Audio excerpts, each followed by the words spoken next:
Bonjour à tous. Donc, les deux interventions auxquelles vous avez assisté ont le point commun d'avoir mis en exergue des innovations managériales. Ah, on n'est pas... Oui, ok, c'est bon. Des innovations managériales qui sont en effet de plus en plus présentes aujourd'hui au sein des collectivités et qui posent un peu en filigrane une question qui me paraît essentielle. C'est quelle démarche managériale, en effet, adopter aujourd'hui pour permettre aux collectivités de faire face aux changements qui leur sont imposés, tout en maîtrisant les inquiétudes des agents face à ce contexte de changement. Alors vous allez me dire, question facile, oui, c'est vrai, mais question pas anodine. Pourquoi pas anodine? Parce que pour mettre en place une démarche managériale qui soit cohérente, il faut dans un premier temps comprendre dans quel contexte sont les agents dont on a la charge. Quelles difficultés organisationnelles ils traversent et à travers ces difficultés organisationnelles, quel impact elles ont sur leur personne elle-même, autrement dit sur les agents eux-mêmes. Les recherches menées au sein de la chaire Optima, notamment les miennes en matière de RPS, de risques psychosociaux, ont montré en effet que le contexte de contraintes extérieures dans lesquelles sont placées les collectivités induit en interne une érosion de leurs ressources organisationnelles. Les ressources organisationnelles étant définies comme l'ensemble des ressources matérielles, humaines, financières, qui par leur présence aident, ou au contraire par leur absence, entravent les agents dans l'accomplissement de leur travail. En effet, ce contexte de contraintes extérieures, c'est-à-dire de baisse de dotation de l'État, d'exigences financières, réglementaires, législatives, conduit les collectivités en interne à accomplir des choix organisationnels qui vont très souvent dans le sens de politiques de rationalisation des moyens. Il faut assurer absolument, en effet, l'exigence de maîtrise de dépenses. C'est ce cumul des contraintes extérieures et intérieures qui engendre au sein des collectivités une érosion de leurs ressources nécessaires à leur bon fonctionnement. Parmi cette érosion des ressources, on en compte plusieurs, dont notamment une dégradation des conditions de travail, où les agents expriment ici clairement le sentiment de travailler dans des situations de sous-effectif, dans des situations d'absence de moyens pour pouvoir satisfaire les missions qui leur sont demandées d'être accomplies. Cette compression de moyens matériels et financiers et humains générant un sentiment de surcharge de travail, c'est-à-dire le sentiment d'en avoir plus à faire avec beaucoup moins. L'idée est simple, en effet, c'est qu'à un moment donné, lorsqu'il y a une politique de gel des emplois et qu'on ne remplace pas un fonctionnaire au départ, les fonctionnaires qui restent se récupèrent la charge de travail de la personne qui est partie. Or, le temps imparti sur la journée reste exactement le même. Donc, nécessairement, on a moins de temps pour accomplir plus de travail. À côté, du coup, cette situation de dégradation des conditions de travail génère un autre sentiment qui est la perte de la qualité du travail accompli et au final, la perte de la qualité du service public rendu. À côté de cette dégradation des conditions de travail, on note une dégradation de l'organisation du travail, où ici, les agents expriment surtout un manque de visibilité des actions engagées, un manque de compréhension sur ce qui leur est demandé de faire, avec notamment le sentiment d'une absence de participation aux changements qu'on leur demande de mettre en place. Et cette absence de participation est conjointe à une situation qu'expriment beaucoup d'agents, qui est la situation en effet d'une défaillance de soutien organisationnel de la part des équipes encadrantes et des équipes de direction, c'est-à-dire une situation de rupture de communication, de lien avec les personnes qui sont censées nous manager. Ces deux premières dégradations génèrent un conflit et une ambiguïté de rôle au travail. Le conflit de rôle traduit l'ensemble des situations dans lesquelles les agents ont le sentiment de travailler dans des objectifs contradictoires, de devoir relayer dans leur travail des décisions, des orientations avec lesquelles ils ne sont pas nécessairement en accord. L'ambiguïté de rôle, quant à elle, traduit plutôt le sentiment qu'ont les agents d'avancer, d'évoluer avec un manque d'informations claires et suffisantes sur leur devenir, sur le sens des missions, sur l'utilité sociale de leur travail. Ces trois dégradations, ces trois érosions des ressources organisationnelles en provoquent une qui est fondamentale, qui est en effet la perte de la performance de nos propres ressources humaines, dans la mesure où, face aux dégradations des conditions de travail, à l'absence de visibilité des actions, aux situations de conflit de rôle dans lesquelles on est placé, les agents finissent par adopter des comportements qui sont contre-productifs. Augmentation de l'absentéisme au travail, notamment absentéisme santé, augmentation du turnover et augmentation du présentéisme passif.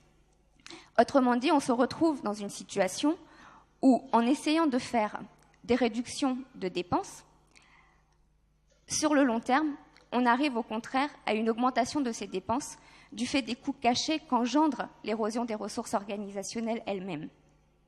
Donc, est-ce que le calcul est bon ? Comment on peut essayer justement d'accomplir ce calcul et voir à un moment donné l'investissement en moyens, ce qu'il peut permettre de gagner sur le long terme en productivité des agents, ça peut valoir le coup.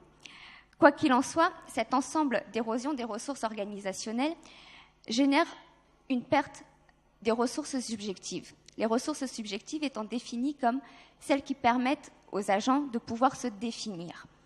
Je ne parle pas de ressources individuelles dans la mesure où on est certes sur un sentiment qui est individuel dans les ressources subjectives parce qu'on parle de reconnaissance, on parle de mal-être, on parle souvent de perte d'identité, mais justement, l'important de la notion subjective, du terme subjectif, c'est qu'il vient montrer qu'au-delà d'un sentiment individuel, l'ensemble des déficits de ressources subjectives qui ont lieu sont véritablement des expériences collectives partagées. Et qu'on est sur une généralisation aujourd'hui de ces sentiments d'érosion de ressources subjectives qui ne permettent plus de nous dire que chaque agent ressent au cas par cas ses émotions.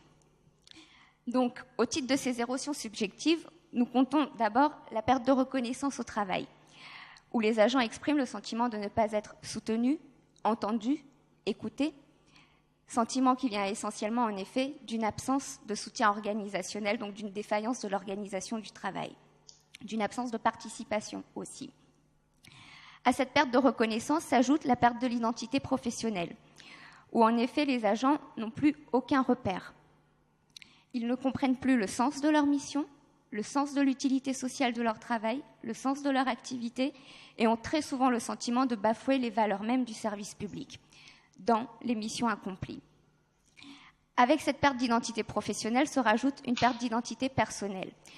Car lorsque on manque de moyens, la première chose qui vient en effet en tant que professionnel, c'est le sentiment de ne pas réussir à accomplir son travail, en tout cas à l'accomplir avec qualité. Et du coup, on a nécessairement une valence négative sur son travail et par conséquent sur soi-même. Autrement dit, un jugement négatif qui produit très souvent des situations de perte d'estime de soi, de honte aussi sur la manière dont on travaille. Et enfin, bien sûr, on a une perte de la motivation au travail, c'est-à-dire un désintérêt total pour le travail accompli face à l'incompréhension de ce qui est demandé. Cette érosion des ressources subjectives est qualifiée plus communément sous le vocable de risques psychosociaux. Or, le schéma que vous avez sous les yeux, ça va au niveau timing ? 5 minutes. Ok, c'est bon. Le schéma que vous avez sous les yeux, il vous montre que les RPS, ce ne sont pas qu'une érosion des ressources subjectives. Pourquoi ? Parce que l'érosion des ressources subjectives, ce n'est qu'une conséquence, au final, d'un déficit initial des ressources organisationnelles. Autrement dit, les RPS, c'est un jeu d'interaction entre les dimensions organisationnelles et les dimensions subjectives. Ce que j'essaie de vous dire, c'est que l'organisationnel et le subjectif s'alimentent mutuellement en permanence. Cette alimentation, ce jeu d'interaction mutuelle, il nous permet essentiellement de conclure à la centralité des ressources organisationnelles. C'est-à-dire que la présence suffisante au final de ces ressources permettrait à un moment donné de pouvoir offrir aux agents un environnement de travail soutenant, comme le mentionnait d'ailleurs M. Bensakoun tout à l'heure. Centralité des ressources organisationnelles qui permet de mettre l'accent sur 3 éléments. Tout d'abord, bien sûr, l'importance du rôle du management. Le rôle du management est, ainsi que le définissent Desmarais et Abord de Châtillon, un travail de lien, c'est-à-dire de coordination, d'articulation, de régulation. Pour le dire à la manière de Thévenet, le manager, c'est à la fois un traducteur infatigable et un passeur d'émotions. Traducteur infatigable car il doit en permanence gérer la réponse aux exigences globales tout en maintenant un équilibre interne, et un passeur d'émotions car a priori par sa présence sur le terrain, il sait reconnaître, soutenir, écouter, épauler les équipes.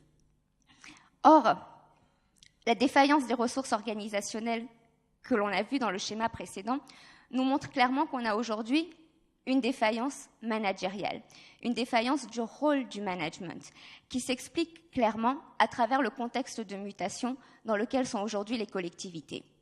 Pourquoi défaillance managériale ? Tout simplement parce que les équipes d'encadrement et de direction sont elles-mêmes soumises au contexte d'érosion des ressources organisationnelles, au même titre que les agents. Du coup, l'encadrement a des projets à mettre en place, la direction a des projets à mettre en place, dans un contexte d'absence de moyens également. Face à cette absence de moyens, simultanément, cet encadrement est investi de nouvelles missions, dans la mesure où il est demandé de plus en plus aux équipes d'encadrement d'assurer un travail de traçabilité, de justification des fonds publics, mais aussi de la performance et de la qualité des services rendus. À partir de là, on comprend que le rôle de l'encadrement, par conséquent, est de plus en plus orienté vers le haut des collectivités et vers l'extérieur des collectivités. Vers le haut, car on met en place des outils qui viennent répondre à cette exigence de traçabilité et à cette exigence financière. Vers l'extérieur, car en effet, l'objectif est de montrer qu'on est bon en matière de maîtrise des dépenses pour espérer continuer à avoir quelques dotations, quelques subventions financières encore. Quoi qu'il en soit, on se rend compte que le management est par conséquent de plus en plus happé à l'extérieur et qu'il joue de moins en moins son rôle de lien en interne. D'où, bien sûr, le troisième élément de cette centralité organisationnelle, la nécessité de repenser le management. Pourquoi ? Tout simplement parce que mon discours vous montre d'une part qu'au final, les agents ne souffrent pas tant d'un trop-plein de management, mais plutôt d'une absence de management. Et que essayer à un moment donné de repenser notre management, c'est aussi nous ouvrir des occasions de pouvoir créer, de pouvoir innover, en effet.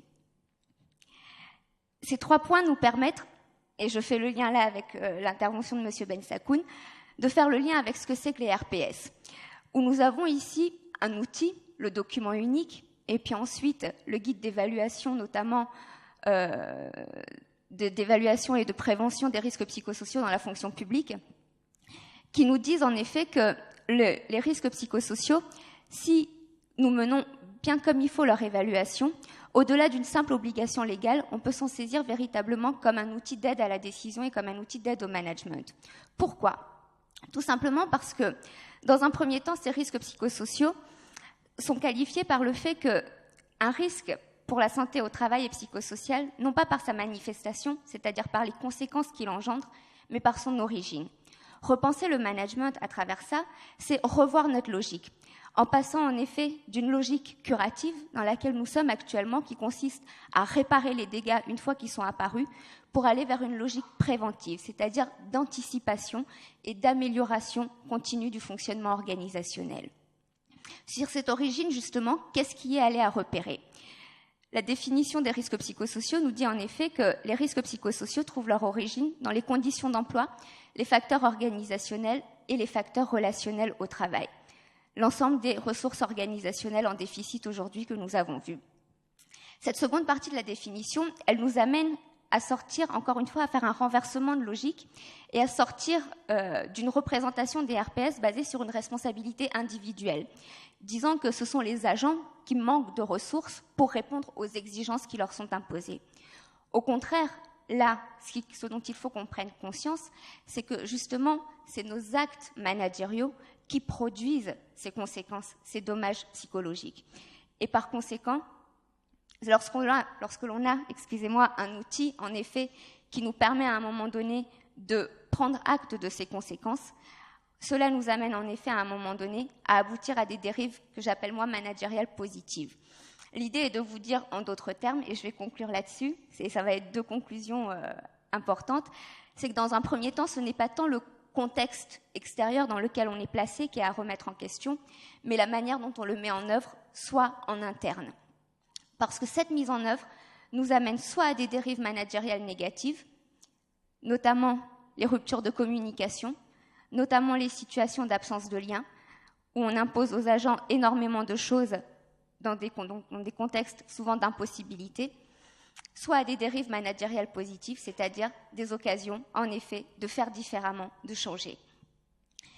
Deuxième conclusion importante, c'est que si on regarde ces dérives managériales positives et qu'on va dans le sens des interventions qu'on a eues avec Orléans, tout comme avec Alès, eh ben, ça nous oblige à, encore une fois, repenser notre management et ne plus le voir comme une forme de pouvoir sur les agents, mais de pouvoir avec les agents, dans la mesure où co-construire avec eux, c'est aussi une occasion à un moment donné de pouvoir réfléchir notre travail et de réintroduire du sens, à la fois au niveau de notre travail managérial, mais aussi à la fois au niveau du travail de nos agents.